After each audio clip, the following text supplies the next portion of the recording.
This is a woman tweeted this, and she's a doctor. And this is a particularly good example of this thought process. Put this up. This woman tweeted, "I will never regret the vaccine, even if it turns out I injected actual poison and have only days to live. My heart was in the right place. I got vaccinated out of love, while anti-vaxxers did everything out of hate. If I have to die because of my love for the world, then so be it. But I will never regret or apologize for it." It's a fascinating perspective. And it's also a fascinating perspective that this person claims to be about love, but has the most uncharitable view of people who didn't get vaccinated. That everyone got anti-vax out of hate.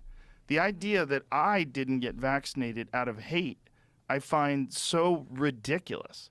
Like, I don't hate anyone. I am a loving person. I do it on purpose. I go out of my way to be as charitable and as kind as possible. And when I don't, I feel very disappointed in myself. If I make any decision or a statement that I feel like doesn't align with that, maybe flippantly in the moment, maybe joking around, I'm very disappointed in myself. I'm very self-critical.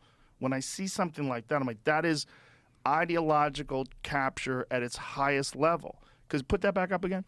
So what you're seeing, one of the things that she's realizing here is that there is a narrative.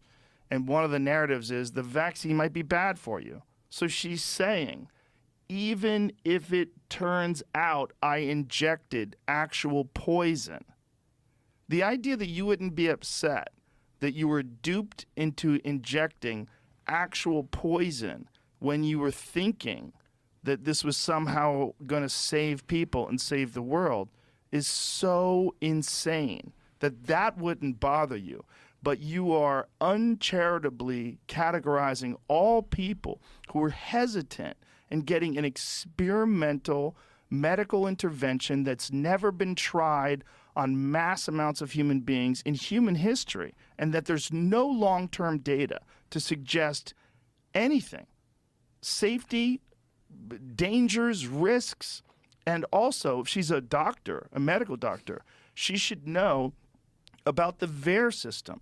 And she should know that although there are people that report things that turn out to not be correct, there's a very low number of vaccine injuries that get reported in respect to the actual number of vaccine injuries that take place. And in the past, that number has been estimated with previous diseases to be in the neighborhood of 1%. So for every 100 people that has a vaccine injury, one of them gets reported into the VAERS system. I don't know what the number is with SARS, CoV-2. I don't think anyone knows, because we hear stories. I mean, it's so anecdotal. I hesitate to even discuss it. Oh, I know this guy and he had a stroke, and they knew it because of the vaccine, but the doctors wouldn't put that in the VAERS system, and they refused to put it in the VAERS system. You hear about all these stories. And then you hear about financial incentives that were in place to not just say that someone died from COVID, but that different financial incentives were in place to use certain protocols, medical protocols and treatments. So they were financially incentivized to use certain things, certain medications. And then if the person was treated, if the person was ventilated, there's more financial incentives. Remdesivir, there's different things there was financial incentives in private hospitals. So these are businesses, and these businesses run, a lot of them, it's a very precarious business. They're not necessarily always making money. And this woman's take on this is in my opinion, is this perfect encapsulation of this ideological capture that you see on social media, particularly on social media. Because if you do say something on social media, even if it's correct about something like the pandemic, something very controversial, the sheer amount of people that are commenting on it, you're going to get a certain amount of them that are going to be very hateful and angry at your perspective because it doesn't align with their perspective. And if you say in a virtuous way, I got myocarditis from the vaccine, but I would do it again.